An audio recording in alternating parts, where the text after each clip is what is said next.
Recently, the world's leading experts in network biology met in Denmark to discuss the exciting future of network medicine.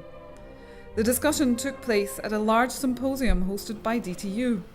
More than 100 scientists spent 3 days sharing their latest results on how network models can be applied to the study and targeting of complex diseases such as cancer and diabetes. Welcome to Integrative Network Biology 2012. It's hopefully going to be a really exciting meeting. Historically, as you know, at least for cancer and probably for most other human diseases, they've always been thought of on the basis of genetics as one gene, one protein, one disease. But what we're beginning to understand now is that there's tremendous crosstalk between different proteins and different gene products and different signaling pathways, and that both studying single pathways as a way to understand disease or targeting single proteins as a way to cure disease is probably not nearly going to be as effective as thinking of disease as a collection of aberrant pathways and networks. We've heard many talks here at this meeting. Is that the goal is that eventually when people go to the clinic and they are diagnosed with specific disease, people will be able to tailor a very specific type of drugs.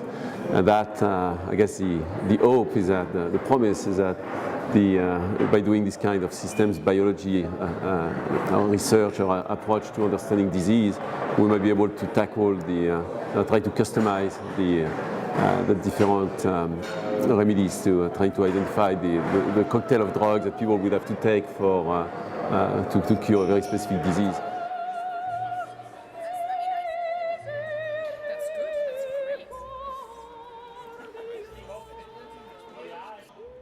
I think the DTU has been a true leader in network medicine and systems biology. The DTU has several strengths that are really quite unique. There's a tremendous strength here in computational biology. Søren Brunak's work trying to now integrate electronic health records together with more traditional types of bioinformatics is likely to be revolutionary in its ability to impact directly on patient care. And the other thing that I think is really unique about the DTU is there seems to be almost a seamless integration of biological data, computation, and mathematical analysis, something that's rather difficult to find at a single institute or a single university at most other places.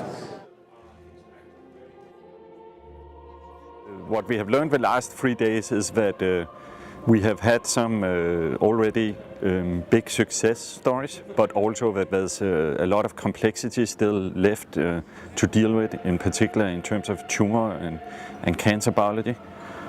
But we extremely, it's very clear that the field is really focusing now and on collaborations and international collaborations, which will also build bridges to DTU, in particular with institutes like Harvard and MIT.